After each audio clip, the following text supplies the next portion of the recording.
ത്യാഗത്തിൻ്റെയും പരിത്യാഗത്തിൻ്റെയും ഒരു നോമ്പ് കാലം കൂടി വന്നിരിക്കുകയാണ്.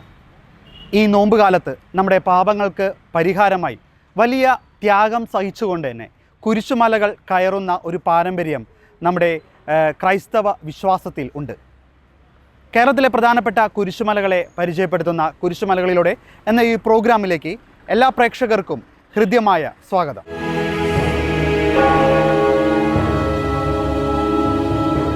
മീനച്ചിലാറിൻ്റെ തീരത്ത് പ്രകൃതി ഭംഗിയും വിശ്വാസവും ഒന്നു ചേരുന്ന ഒരു പുണ്യഭൂമിയിലാണ് ഇന്ന് നമ്മൾ എത്തിയിരിക്കുന്നത്. ഈരാറ്റുപേട്ടയിലെ അരുവിത്തറ സെൻറ്റ് ജോർജ് ഫെറനോ ദേവാലയം. അരുവിത്തറ വല്യച്ഛൻ്റെ പള്ളി എന്നറിയപ്പെടുന്ന ഈ ദേവാലയത്തിൻ്റെ മുൻപിലായി സ്ഥിതി ചെയ്യുന്ന വല്യച്ഛൻ മലയിലാണ് ഇന്ന് നമ്മൾ കയറാൻ പോകുന്നത്. നമുക്കും ഈ കുരിശുമലയുടെ പ്രാധാന്യവും ചരിത്രവും അതിൻ്റെ പ്രത്യേകതകളുമെല്ലാം ഇന്നത്തെ ഈ എപ്പിസോഡിലൂടെ അറിയാം.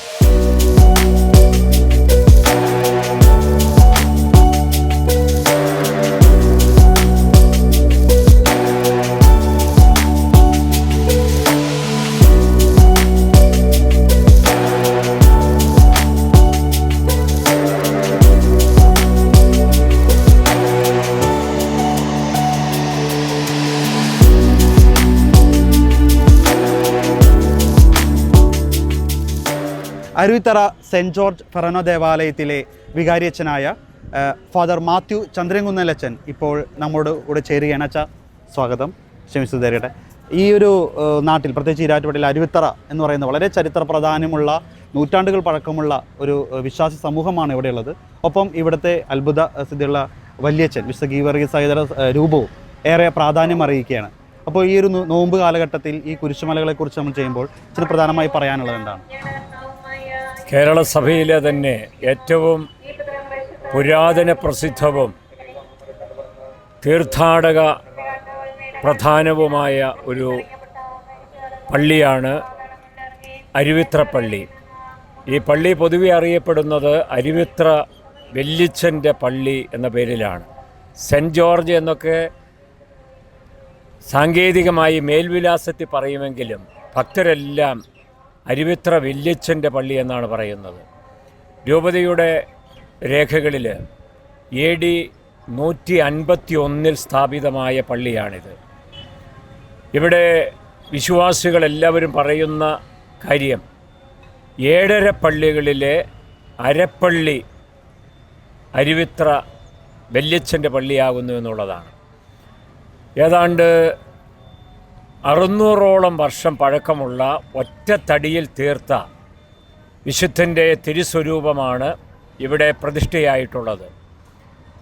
ആ തിരുസ്വരൂപമാകട്ടെ നിലയ്ക്കൽ നിന്ന് വിശ്വാസികൾ ഇവിടേക്ക് കുടിയേറി പാർത്തപ്പോൾ അവരുടെ കൂടെ കൊണ്ടുവന്ന സ്വരൂപമാണെന്നാണ് പറയുന്നത്. ഈ വല്യച്ഛൻ്റെ വലിയ മധ്യസ്ഥ ശക്തി മൂലം സമാന സ്വഭാവമുള്ള തിരുസ്വരൂപങ്ങൾ നിർമ്മിക്കാൻ ശ്രമിച്ചിട്ട് ഒരു കലാകാരനും അത് സാധിച്ചിട്ടില്ല എന്നാണ് പറയുന്നത്. അതുതന്നെ ഈ വിശുദ്ധൻ്റെ മാധ്യസ്ഥ ശക്തിയുടെ പറയപ്പെടുന്ന പ്രത്യേകതയായി കരുതപ്പെടുന്നു. ഇവിടെ വെള്ളിയാഴ്ചകളിൽ മാത്രമല്ല, എല്ലാ ദിവസവും വല്യച്ഛൻ്റെ സന്നിധിയിലേക്ക് പ്രാർത്ഥനയ്ക്ക് വലിയ കൂട്ടമായിട്ട് ആൾക്കാരെത്തുന്നുണ്ട്. അത് കത്തോലിക്കർ മാത്രമല്ല, എല്ലാ വിശ്വാസത്തിൽ പെട്ടവരുമുണ്ട്. വിശ്വാസത്തിൽ പെടാത്ത ആൾക്കാരും വിശുദ്ധൻ്റെ മാധ്യസ്ഥ്യം തേടിയെത്തുന്നു എന്നാണ് പറയപ്പെടുന്നത്. ആദ്യ വെള്ളിയാഴ്ചയാണ് ഏറ്റവും വലിയ ഭക്തി. അതിന് പുറമെ നോമ്പിലെ 50 ദിവസവും ഇവിടെ നിന്ന് വലിയച്ഛൻ മലയിലേക്ക് ജപമാല പ്രദക്ഷിണമുണ്ട്. മലയടിവാരത്തിൽ നിന്ന് കുരിശിൻ്റെ വഴി എത്തിച്ചാണ് മലമുകളിലെത്തുന്നത്. മലമുകളിലെത്തുമ്പോൾ ദേവാലയം ചെറുതാണെങ്കിലും അവിടെ ഏതാണ്ട് 108ഓളം അടി ഉയരമുള്ള ബൃഹത്തായ ഒരു കുരിശുണ്ട്. അത് ഈരാറ്റുപേട്ട പ്രദേശത്ത് എവിടെ നിന്നാലും കാണാവുന്ന രീതിയിലാണ് സ്ഥാപിതമായിട്ടുള്ളത്. വലിയ ഭക്തജന പ്രവാഹമാണ് നോമ്പുകാലത്തുള്ളത്. വൈകുന്നേരം അവിടെ കുരിശിൻ്റെ വഴിക്ക് ശേഷം പരിശുദ്ധ കുർബാനയുമുണ്ട്. ഇത് ജനങ്ങളെ വലിയ തോതിൽ വിശ്വാസത്തിൽ ആഴപ്പെടുത്തുന്നതിന് സഹായിക്കുന്നുണ്ട് എന്നുള്ളതാണ് സത്യം. വിശ്വാസം കുറയുന്നു, പല കാരണങ്ങളുടെ പേരിൽ ദൈവത്തിൽ നിന്ന്, സഭയിൽ നിന്നൊക്കെ ആളുകൾ അകലുന്നു എന്ന് പറയുന്നവർക്ക് ഉത്തരമാണ് ഇവിടുത്തെ തീർത്ഥാടകരുടെ സാന്നിധ്യം എന്നുള്ളതാണ് എടുത്തു പറയാൻ ആഗ്രഹിക്കുന്ന കാര്യം. ഓക്കെ, എന്തായാലും ഇപ്പോൾ വിശുദ്ധ കുർബാന ഇവിടെ അവസാനിച്ചിരിക്കുകയാണ്. വിശുദ്ധ കുർബാന കറിഞ്ഞ് ഇപ്പോൾ ജപമാല ചൊല്ലിക്കൊണ്ട് കുരിശുമലയിലേക്ക് ഇപ്പോൾ യാത്രയായിട്ടുണ്ട്. നമുക്കും ആ ജപമാലയോടൊപ്പം തന്നെ കുരിശുമലയുടെ അടിവാരത്തേക്ക് നമുക്ക് എത്താം. അവിടെ നിന്ന് കുരിശിൻ്റെ വഴി ചൊല്ലിക്കൊണ്ടാണ് വിശ്വാസികൾ മലമുകളിലേക്ക് എത്തുന്നതും.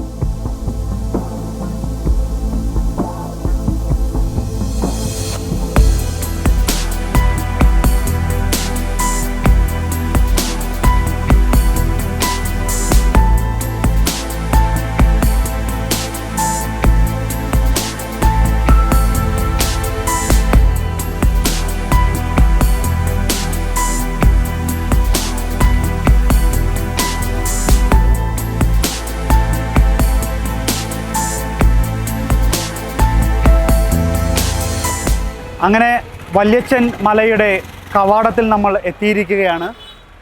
വല്യച്ഛൻ മലയിലെ ബിഷപ്പ് വയലിൻ കവാടം, ഇതാണ് പ്രധാന കവാടം. ഇതിലൂടെയാണ് വിശ്വാസികൾ വിശുദ്ധ കുരിശിൻ്റെ വഴി ചൊല്ലിക്കൊണ്ട് തന്നെ ഈ ഒരു മല കയറുന്നത്. ഇപ്പോൾ നിങ്ങൾക്ക് എൻ്റെ പുറകിൽ കാണാം ഈ ദേവാലയത്തിൽ നിന്നുള്ള വിശ്വാസികളും ഒപ്പം മറ്റ് ദേവാലയങ്ങളിലെ വിശ്വാസികളെല്ലാം ചേർന്ന് നൂറുകണക്കിനോളം ആളുകൾ ഇപ്പോൾ വിശുദ്ധ കുരിശിൻ്റെ വഴി ചൊല്ലിക്കൊണ്ട് തന്നെ ഈ മല കയറുകയാണ്. ഇപ്പോൾ ഈ ഒരു കവാടം കടന്ന് അകത്ത് പ്രവേശിക്കുമ്പോൾ തന്നെ നമുക്ക് ലെഫ്റ്റ് സൈഡിലായിട്ട്, പിന്നെ ലെഫ്റ്റ് സൈഡിലായിട്ട് കാണാൻ സാധിക്കും ഒരു കിണർ, യാക്കോബിൻ്റെ കിണർ എന്ന് തന്നെയാണ് ഈ കിണറിന് പേരിട്ടിരിക്കുന്നത്. ഒപ്പം ഈശോയുടെ അടുത്ത് അല്പനേരം ഇരിക്കൂ, പ്രാർത്ഥിക്കൂ, നമ്മളെ തന്നെ സ്വയം ഒന്ന് തിരിച്ചറിയൂ എന്ന ഒരു ആശയത്തോടു കൂടിയാണ് ഈ ഒരു കുരിശുമലയിലേക്ക് കയറുമ്പോൾ തന്നെ ഈ ഒരു കിണറും ഒപ്പം തന്നെ ഈശോയുടെ ഒരു രൂപവും വെച്ചിരിക്കുന്നത്.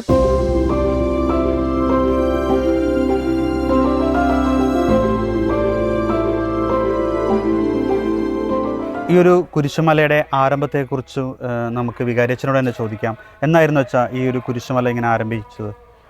കുരിശുമലയെക്കുറിച്ചുള്ള ചിന്ത എല്ലാവരുടെയും മനസ്സിലുണ്ടായിരുന്നെങ്കിലും 2011 കുരിശുമല സ്ഥാപിക്കുന്നതിനുള്ള പ്രാരംഭ നടപടികൾ ആരംഭിച്ചത്.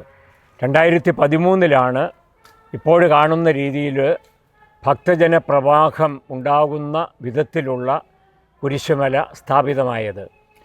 ആ സമയത്ത് പള്ളിയുടെ വികാരിയായിരുന്ന ബഹുമാനപ്പെട്ട തോമസ് ഓലിക്കലച്ചൻ്റെ മനസ്സിൽ ഉരുത്തിരിഞ്ഞ ഒരു ചിന്തയായിരുന്നു 2000 ആണ്ടുകൾക്ക് മുൻപ് കർത്താവ് കാൽവരി യാത്ര നടത്തിയതിൻ്റെ സ്മരണ നോമ്പുകാലത്ത് മാത്രമല്ല എല്ലാ സമയത്തും പുതുക്കുന്നതിന് സഹായകമായ വിധത്തിൽ കർത്താവിൻ്റെ കാലടികളെ പിന്തുടരുന്നതിന് പോരുന്ന ഒരു കുരിശടി സ്ഥാപിക്കുക എന്നുള്ളത്. 10,000 ആൾക്കാരാണ് ഈ മല കയറുന്നത്. അവർ വീണ്ടും വീണ്ടും കയറാനുള്ള പ്രധാനപ്പെട്ട കാരണം വലിയ അനുഗ്രഹങ്ങൾ അവരുടെ വ്യക്തിജീവിതത്തിലും കുടുംബജീവിതത്തിലും ലഭിച്ചുകൊണ്ടിരിക്കുന്നു എന്നുള്ളത് കൊണ്ടാണ്. പ്രാരംഭ പ്രാർത്ഥന. നിത്യനായ ദൈവമേ, ഞങ്ങളങ്ങേ ആരാധിക്കുന്നു. പാപികളായ മനുഷ്യർക്ക് വേണ്ടി ജീവൻ ബലി കഴിക്കുവാൻ തീരുമാനിച്ചായ കർത്താവെ, ഞങ്ങൾ അങ്ങേക്ക് നന്ദി പറയുന്നു. അങ്ങ് ഞങ്ങളെ സ്നേഹിച്ചു, അവസാനം വരെ സ്നേഹിച്ചു. സ്നേഹിതന് വേണ്ടി ജീവൻ ബലി കഴിക്കുന്നതിനേക്കാൾ വലിയ സ്നേഹമില്ലെന്ന് അങ്ങ് അരുളി ചെയ്തിട്ടുണ്ടല്ലോ.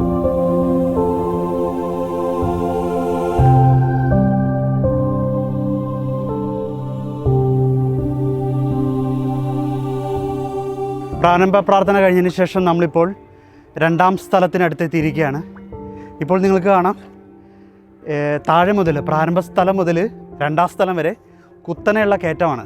ഒപ്പം തന്നെ ഫുള്ള് കല്ല് പാകിയ പാതയാണ് ഈ മലയുടെ മുകൾ വരെ.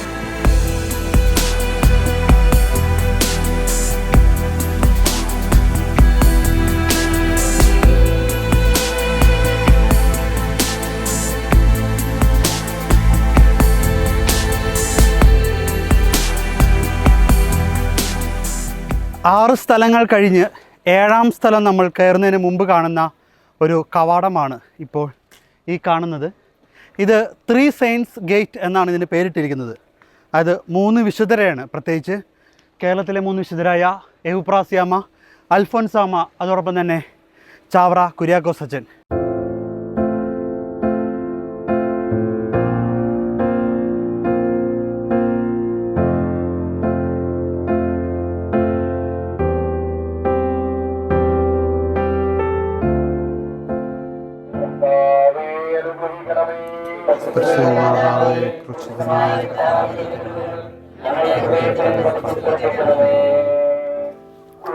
ഇപ്പോൾ 10ാം സ്ഥലം കഴിഞ്ഞിരിക്കുകയാണ്.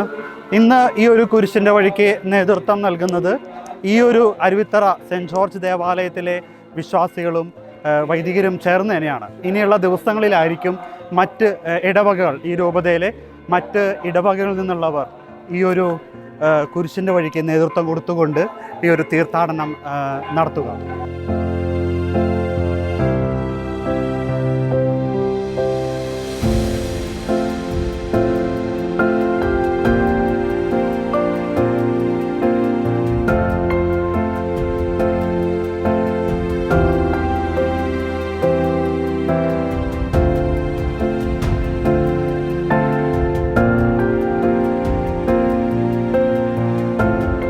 ഈ ഒരു മലമുകളിലുള്ള ദേവാലയമാണ് ഇത്.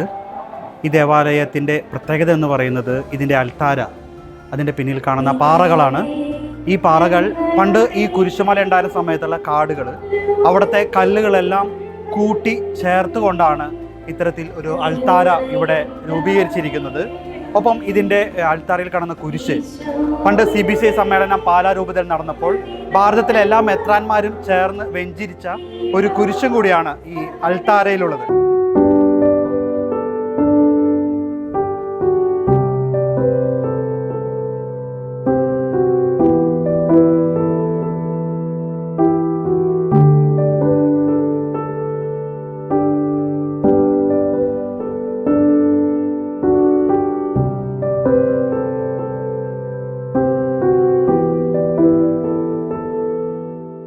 പന്ത്രണ്ടാം സ്ഥലം കഴിഞ്ഞ് നമ്മൾ 13ാം സ്ഥലത്തിലേക്ക് എത്തുകയാണ്. 12ാം സ്ഥലവും 13ാം സ്ഥലവും ഈ ദേവാലയത്തിന് ചുറ്റോട് മലയുടെ മുകളിൽ തന്നെയാണ്. ഇപ്പോൾ എൻ്റെ പുറകിൽ കാണുന്നതാണ് 13ാം സ്ഥലം. മാതാവിൻ്റെ മടിയിൽ ഈശോയുടെ മൃതശരീരം കിടത്തുന്ന ആ ഒരു ഭാഗമുള്ളത് വലിയൊരു പാറയുടെ മുകളിലാണ് പിയാത്തയുടെ ഈ ഒരു രൂപം ഇവിടെ നിർമ്മിച്ചിരിക്കുന്നത്. വളരെ മനോഹരമായി തന്നെ നമുക്ക് 13ാം സ്ഥലത്തിൻ്റെ പ്രാർത്ഥനയിൽ പങ്കെടുക്കാം.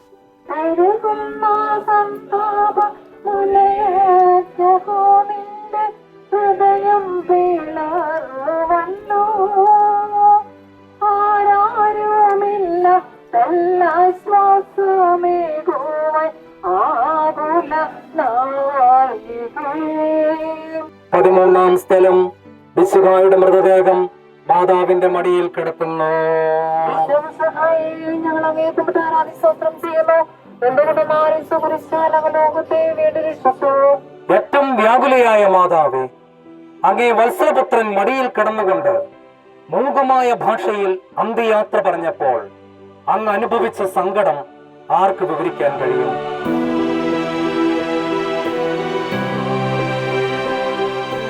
കുരിശിൽ നിന്നെടുത്ത ഈശോയുടെ മൃതശരീരം ഒരു കല്ലറയിൽ അടക്കിയെന്നാണ് നമ്മൾ തിരുവചനത്തിൽ വായിക്കുന്നത്. അതുപോലെ തന്നെയാണ് ഈ ഒരു വല്യച്ഛൻ മലയുടെ മുകളിൽ ഒരു ഗുഹയുടെ ഉള്ളിൽ തന്നെയാണ് ഈശോയുടെ ശരീരമാകുന്ന രൂപം ഇവിടെ വെച്ചിരിക്കുന്നത്. നമ്മൾ ആ ഒരു മലമുകളിൽ നമുക്ക് കാണാൻ സാധിക്കുന്ന പോലെ തന്നെ ഒരു അറയിലേക്ക്, ഒരു പാറക്കെട്ടിൻ്റെ ഇടയിലൂടെ നമ്മൾ നടന്നു വരുമ്പോൾ ഒരു ഗുഹ പോലെ തന്നെ ഇവിടെ ഉണ്ട്. ആ ഗുഹയുടെ ഉള്ളിൽ തന്നെയാണ് ഈശോയുടെ ഭൗതിക ശരീരത്തിൻ്റെ കബറടം, അതോടെ തന്നെ ആ രൂപം ഇവിടെ വെച്ചിരിക്കുന്നത്. നമ്മൾ കാണുന്ന മറ്റ് കുരിശുമലകളിൽ നിന്നെല്ലാം വ്യത്യസ്തമായി തന്നെ കല്ലറയിൽ ഈശോയെ അടക്കിയ ആ ഒരു ഭാഗം അത് ഹൃദ്യമാകുന്ന രീതിയിൽ തന്നെയാണ് ഈ ഒരു വല്യച്ഛൻ മലയിൽ, ഈ ഒരു മലയുടെ ഉള്ളിൽ തന്നെ ഒരു ഗുഹയിൽ തന്നെ ഈശോയുടെ ഈ ഒരു രൂപം വെച്ചിരിക്കുന്നത്.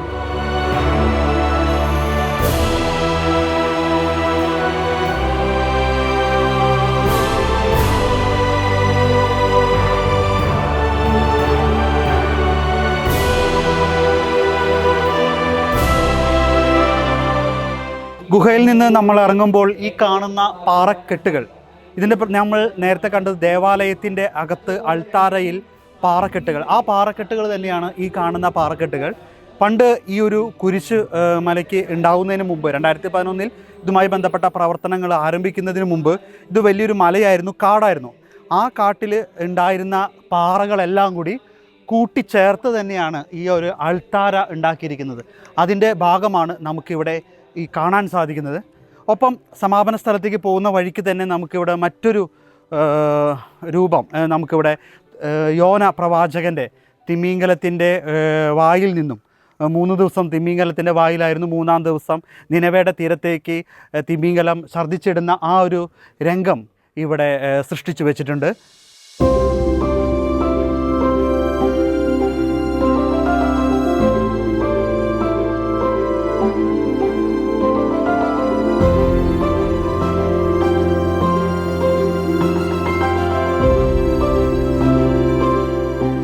പതിനാലാം സ്ഥലം പിന്നിട്ട് നമ്മൾ സമാപന സ്ഥലത്തിലേക്ക് പോകുമ്പോഴാണ് ഈ വലിയൊരു വല്യച്ഛൻ കാനനം ഇവിടെ നിർമ്മിച്ചിരിക്കുന്നത്. അതായത് 2011 ഈ ഒരു കുരിശുമല ഏറ്റെടുക്കുന്നതിന് മുമ്പ് ഇത് വലിയൊരു മലയായിരുന്നു, കാടായിരുന്നു, ഒരുപാട് പാറകളൊക്കെ ഉണ്ടായിരുന്നു. ആ ഒരു ഓർമ്മ തന്നെ അതിനുശേഷം നമ്മൾ കുരിശിൻ്റെ വഴി ആ ഒരു നിർമ്മിച്ചു. പക്ഷേ ആ ഒരു കാനനത്തിൻ്റെ ആ ഒരു പ്രതീതി നിലനിർത്തുന്നതിന് വേണ്ടി വളരെ മനോഹരമായി തന്നെ ഒരു ചെറിയൊരു കാട് ഇതിൻ്റെ പിന്നിൽ തന്നെ അതേപോലെ നിലനിർത്തിയിട്ടുണ്ട്. വളരെ ആ ഒരു കുരിശുമലയൊക്കെ കയറി നമ്മൾ ഈ ഒരു കാനനത്തിലൂടെ കടന്നു വരുമ്പോൾ മനസ്സ് ശാന്തമാവും, നല്ല തണുപ്പും വളരെ നല്ലൊരു അനുഭവമാണ് നമുക്ക് നൽകുന്നത്.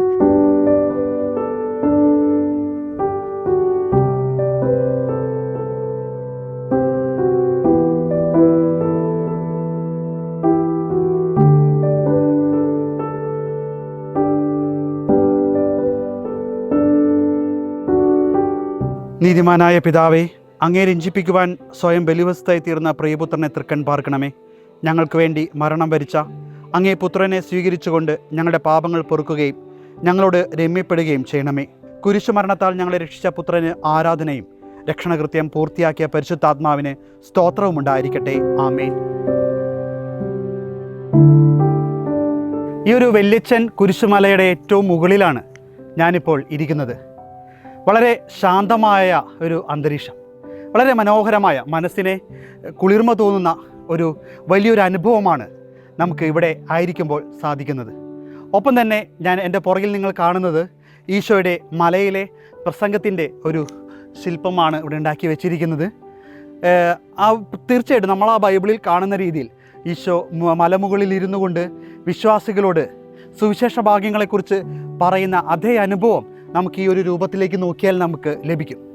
അതോടൊപ്പം തന്നെ ഈ ഒരു മലമുകളുടെ മറ്റൊരു പ്രത്യേകത എന്ന് വെച്ചാൽ ഇവിടെ നിന്നാൽ ഈരാറ്റുപേട്ട ആ ഒരു ടൗൺ മുഴുവൻ നമുക്ക് കാണാം. ഒരു സൈഡിൽ നമുക്ക് മീനച്ചിലാറിൻ്റെ മനോഹരമായ ദൃശ്യങ്ങളും ഒപ്പം മലനിരകളും നമുക്ക് കാണാം. മറു സൈഡിലായിട്ട് ഈ ഒരു ടൗൺ മുഴുവനായിട്ട് കാണാം, ഒപ്പം കാടും. മറ്റൊരു സവിശേഷത എന്ന് പറഞ്ഞാൽ ഈ ഒരു കുരിശുമലയുടെ, വല്യച്ഛൻ മലയുടെ ഏറ്റവും വലിയ സവിശേഷത എന്ന് പറയുന്നത് 107 അടി ഉയരമുള്ള ഒരു കുരിശാണ്. ഏഷ്യയിലെ ഏറ്റവും വലിയ കുരിശ് എന്ന രീതിയിൽ തന്നെ ഇത് പ്രസിദ്ധമാണ്. ആ ഒരു കുരിശാണ് ഈ ഒരു രൂപത്തിൻ്റെ പുറകിൽ നമുക്ക് കാണുന്നത്. ആ ഒരു കുരിശ് നാട്ടിയിരിക്കുന്നത് ഈ ഒരു മലമുകളിലെ ദേവാലയത്തിൻ്റെ അൾത്താരയിൽ തന്നെയാണ്. എന്തായാലും വളരെ മനോഹരമായ ആ ഒരു ദൃശ്യത്തിലേക്ക് നമുക്ക് പോകാം.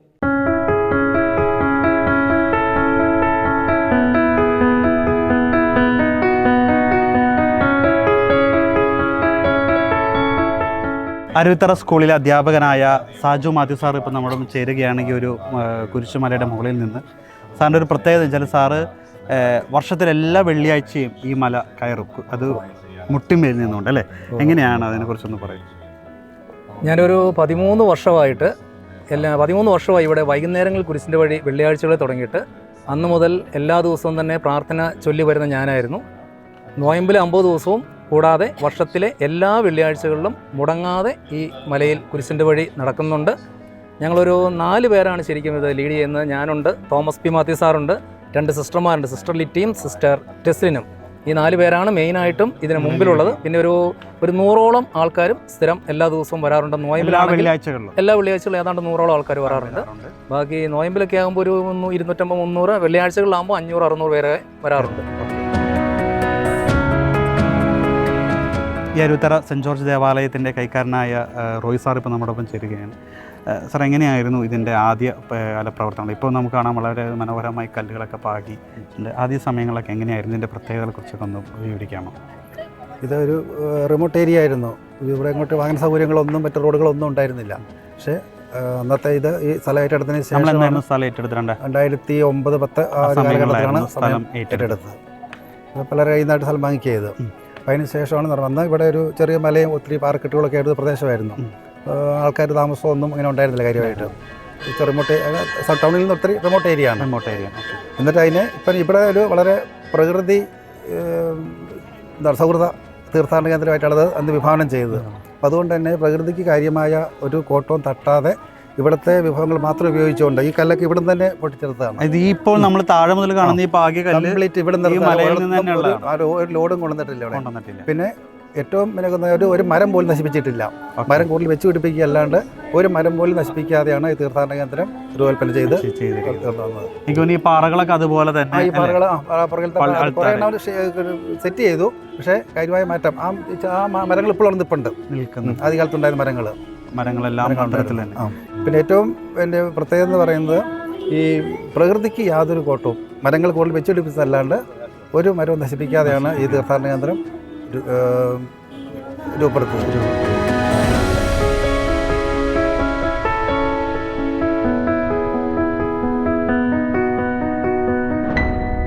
ഞാനീ വെല്ലിച്ചൻമല ആരംഭം മുതൽ ഇതിൻ്റെ പണികൾ ആരംഭിച്ച കാലം മുതൽ ഈ മല കയറുന്നതാണ്.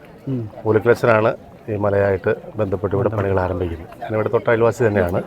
അന്ന് ഞങ്ങൾ താഴെ നിന്നൊരു തടിക്കുരിശാണ് ആദ്യം ചുമന്ന് കയറ്റുന്നത്. അതെ, ആ തടിക്കുരിശ് താഴെയായിരുന്നു അന്ന് പള്ളി. അവിടെ കൊണ്ടുപോയി സ്ഥാപിച്ചതാണ്. ആദ്യം ഇവിടെ ആയിരുന്നില്ല? അല്ലല്ല, താഴെയായിരുന്നു. അതിനുശേഷമാണ് ഇങ്ങോട്ട് പള്ളിയായത്. അത് ഒരു 4-5 വർഷത്തോട് അടുപ്പിച്ചാണ് പിന്നെ പള്ളി ഇവിടെ വന്നത്. അന്ന് താഴെ ഈ മരക്കുരിശി ഒന്ന് കയറ്റി അവിടെയാണ് കുർബാനയും കാര്യങ്ങളൊക്കെ നടന്നുകൊണ്ടിരുന്നത്. അതിനുശേഷമാണിത് എല്ലാ വെള്ളിയാഴ്ചയും മരക്കുരിശ്. എല്ലാ വെള്ളിയാഴ്ചയും. അന്ന് ഉച്ചയ്ക്കായിരുന്നു മലകയറ്റം. ഉച്ചയ്ക്ക് 2 മണിക്കായിരുന്നു. എല്ലാ ദിവസവും ഉച്ചയ്ക്ക് 2 മണിക്ക്, വെയിലാണേലും മഴയാണേലും. അന്നൊക്കെ ഇതുമാതിരി ഈ രീതിയിൽ ഇല്ലില്ല, കല്ലൊന്നും ഒന്നുമില്ല. അന്ന് വെറും മണ്ണാണ്. വളരെ ബുദ്ധിമുട്ടായി. 2 ചോട് മുമ്പോട്ട് പോകും, 4 ചോട് പുറകോട്ട് പോകുമായിരുന്നു. ആ അവസ്ഥയിലായിരുന്നു അന്ന്. അതിൽ നിന്നാണ് പിന്നെ മൊത്തം കല്ല് പാകി ഈ രീതിയിൽ ഈ മല എത്തിപ്പെട്ടത്. എന്തെങ്കിലും അനുഭവങ്ങൾ പ്രത്യേകം ഉണ്ടാവുന്നുണ്ട് മല കയറുമ്പോൾ? ആളുകൾ വിശ്വാസികളൊക്കെ പറയുന്നുണ്ടോ? വിശ്വാസികൾ ഇഷ്ടം പോലെ ഇപ്പം ഒരു ചെറിയ സംഘം ഒരു കുറച്ച് നാളുകളായിട്ട് ഒരു 5-6 പേര് കയറിക്കൊണ്ടിരുന്നു. അവരെല്ലാം ഞായറാഴ്ചയും ഈ 6 പേര് എല്ലാ ദിവസങ്ങളിലും വെളുപ്പിന് 3 മണിക്ക് മല കയറുന്നുണ്ട്. എല്ലാ ദിവസവും ഇപ്പോഴും ഉണ്ട്. വെളുപ്പിന് 3 മണിക്ക് മല കയറും. അവർ അതിനുശേഷം ഞായറാഴ്ച 5-6 പേരെ ഉണ്ടായിരുന്നു. ഇപ്പം 150 പേര് 200 പേര് കൂടുന്ന ഒരു സംഘം എല്ലാ ഞായറാഴ്ച രാവിലെ 9 മണിക്കും താഴെ തുടങ്ങി 12:30-1 മണി ആകുമ്പോഴേ ഇവിടെ കയറി വരുള്ളൂ. അങ്ങനെ ഒരു സംഭവം ഇപ്പോഴും ഉണ്ട്, ഇപ്പോഴും നടന്നുകൊണ്ടിരിക്കുകയാണ്. അവർക്കെല്ലാം ഭയങ്കര അനുഭവങ്ങളുള്ള ആളുകളാണ്. ഈ മലമുകളിൽ കയറി വരുമ്പോൾ തന്നെ തീർത്ഥാടകർക്ക്, വിശ്വാസികൾക്കൊക്കെ വലിയൊരു ആശ്വാസമാണ് ഇവിടെ വരുമ്പോൾ ഒരു ചൂട് കാപ്പി കിട്ടുക എന്നുള്ളത്. ഈ ദേവാലയത്തിനോട് ചേർന്ന് തന്നെയുള്ള ഒരു കൗണ്ടറിലാണ് അത് നൽകപ്പെടുന്നത്. ഇപ്പോൾ ആ ഒരു കുറച്ച് ആളുകൾ, ഒരു സംഘം ആളുകളാണ് ഇവർ. ഒരു സംഘടനയാണോ നിങ്ങൾ? അല്ല, ഒരു കൂട്ടായ്മയാണ്. ഒപ്പം 40-ാം വെള്ളിയാഴ്ച വരുന്ന എല്ലാ വിശ്വാസികളും കഞ്ഞി കൊടുക്കുന്നു. നിങ്ങൾ പ്രവർത്തനങ്ങളൊന്ന് പറയൂ. ഇതൊരു 16 വർഷത്തോളമായി ആരംഭിച്ചിട്ട്. തുടക്കത്തിൽ വളരെ ചെറിയ രീതിയിലാണ് തുടങ്ങിയത്. പിന്നെ ഓരോ ദിവസവും കഴിയും തോറും ആൾക്കാരിങ്ങനെ കൂടിക്കൂടി വന്നു. ഞങ്ങൾ തുടങ്ങിയത് അവിടെ ആ സൈഡിലായിരുന്നു ഈ കാപ്പിയുടെ പരിപാടികൾ തുടങ്ങിയിരുന്നത്. അത് കഴിഞ്ഞ് പിന്നെ ആൾക്കാരുടെ കൂടുതലായി കഴിഞ്ഞപ്പോൾ ഇങ്ങോട്ട് മാറ്റി ഷെഡ് പോലെ കെട്ടി. അപ്പോൾ അങ്ങനെ ഇവിടെ വരുന്ന എല്ലാവർക്കും വെള്ളവും അതുപോലെ തന്നെ കാപ്പിയും ചെറുകടികളും കൊടുക്കുമായിരുന്നു. പിന്നീടൊക്കെ ആയപ്പോഴത്തേനും ഓരോരുത്തർ ഇങ്ങനെ സ്പോൺസർ ചെയ്യുന്ന ഒരു ഇത് വന്നു.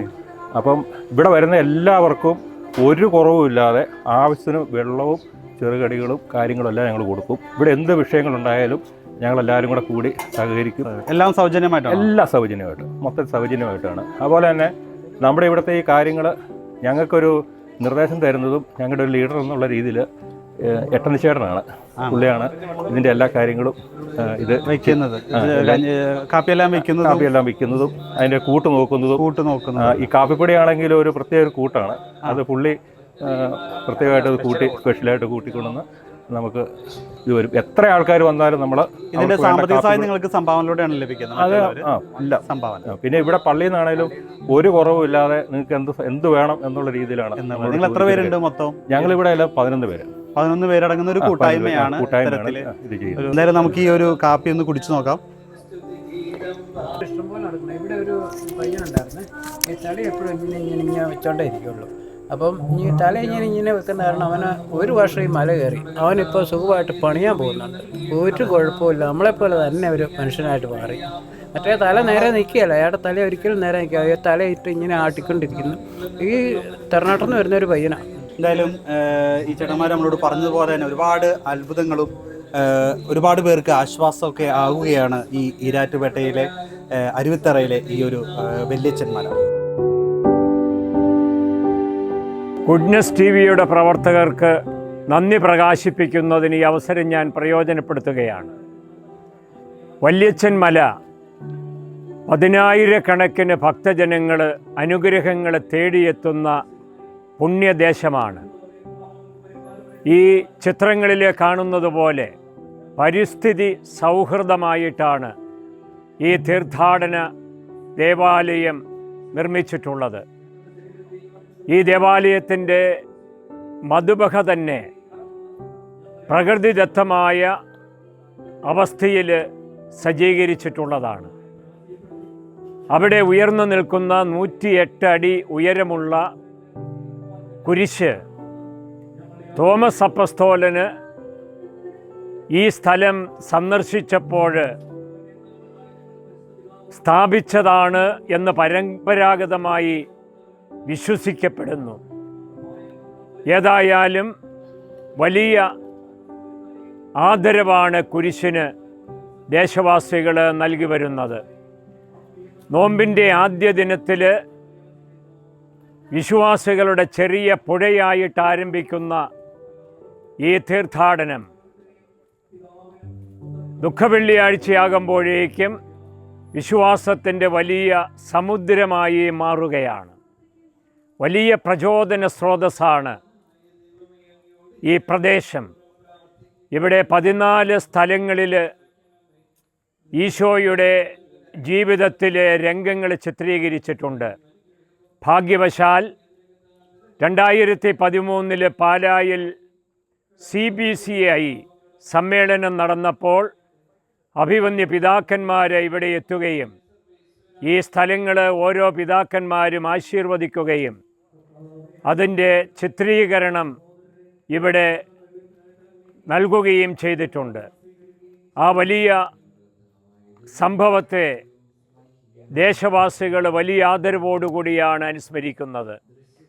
എല്ലാവരെയും വല്യച്ഛൻ മലയിലേക്ക് സ്വാഗതം ചെയ്യുകയാണ്. വല്യച്ഛൻ മലയിൽ പ്രതിഷ്ഠിക്കപ്പെട്ടിരിക്കുന്ന വല്യച്ഛൻ്റെ തിരുസ്വരൂപത്തിന് മുൻപിൽ പ്രാർത്ഥിച്ച് സായുജ്യമടഞ്ഞാണ് വിശ്വാസികൾ തങ്ങളുടെ ജീവിതത്തിലേക്ക് തിരിച്ചു പോകുന്നത്. ഈ നോമ്പുകാലത്ത് എല്ലാവരെയും സ്വാഗതം ചെയ്യുന്നു.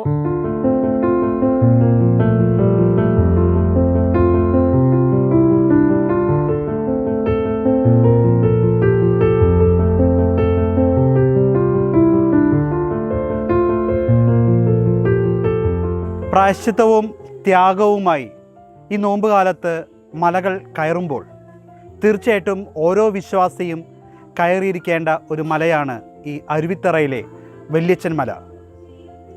കേരളം മുഴുവനുള്ള ലോകമെമ്പാടുമുള്ള വിശ്വാസികൾക്ക് ഇവിടെ ഈരാറ്റുപേട്ട അരുവിത്തറ സെൻറ്റ് ജോർജ് വല്യച്ഛൻ്റെ ദേവാലയത്തിൻ്റെ മുൻപിലൂടെ ഉള്ള ആ ഒരു വഴിയിലൂടെ ടാറിട്ട റോഡിലൂടെ ഏകദേശം 1 കിലോമീറ്ററോളം യാത്ര ചെയ്താൽ ഈ ഒരു വല്യച്ഛൻ മലയുടെ അടിവാരത്ത് നമുക്കെത്താൻ സാധിക്കും. അവിടെ നിന്ന് നമുക്ക് പ്രാർത്ഥനാപൂർവം ഈ ഒരു മലമുകളിൽ നമുക്ക് എത്തുവാനും വലിയൊരു അനുഗ്രഹവും ഈ നോമ്പുകാലത്ത് വലിയൊരു ദൈവിക അനുഭവവും നമ്മുടെ പാപങ്ങൾക്ക് പ്രായശ്ചിത്തമായി പ്രാർത്ഥനയോടെ നമുക്ക് എത്തുവാനും സാധിക്കും. കുരിശുമലകളുടെ ഇന്നത്തെ എപ്പിസോഡ് ഇവിടെ പൂർണ്ണമാകുകയാണ്. വീണ്ടും അടുത്ത ആഴ്ച ലോകത്തിലെ തന്നെ കേരളത്തിലെ അറിയപ്പെടുന്ന മറ്റൊരു കുരിശുമലയുടെ വിശേഷങ്ങളുമായി നമുക്ക് കാണാം. നന്ദി.